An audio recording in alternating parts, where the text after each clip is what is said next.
jealous and very angry of you going to one of these workshops and practicing with other people.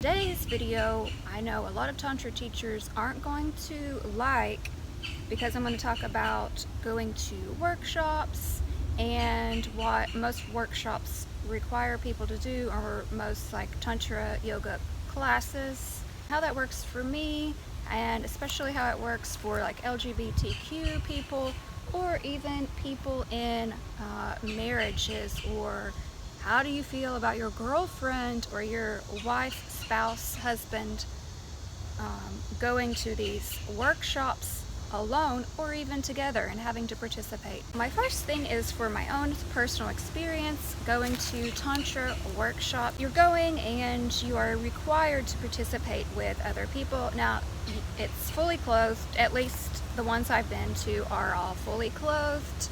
And you are required to do partner exercises with the opposite sex. So they divide everyone male, female, Shiva, Shakti, and then you have to do these practices with the opposite sex. No matter whether you're straight or lesbian, queer, you have to do them. And some are quite physical or intimate. Even like, I don't want to do yob-yum sitting on a strange guy's lap, even fully clothed. The genitals are right next to each other, and you're connecting energy and breathing and inhaling together, and moving it in a very magnetic, powerful way. You don't have to be male-female to do this. This can be same-sex partnerships or neutral. We all have masculine and feminine energy, so why are Tantra teachers requiring people to work with opposite sex?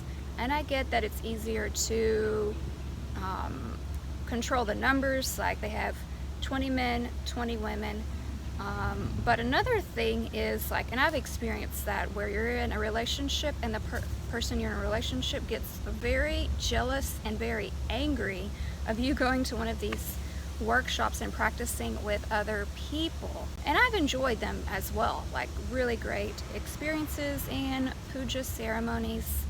But why do we have to work that way when Tantra starts solo?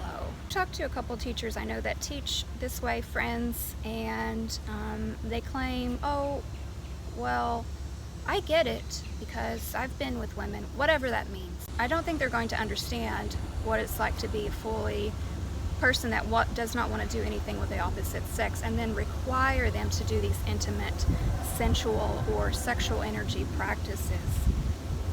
So there's a lot out there to think about, like really questioning what is going to be in the workshop, and people don't always like to tell you. So you have to see how open you are to trying various things in workshops. Me, not so much anymore. So I know what works for me.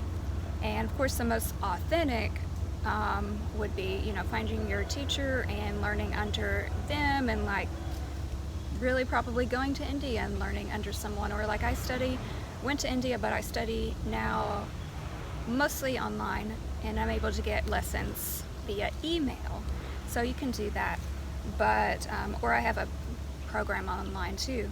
But I don't think we should be requiring people to participate with the opposite sex. All teachers out there, you need to look at, are you having a fun, safe, gentle experience that is, yes, open, but is still safe for everyone.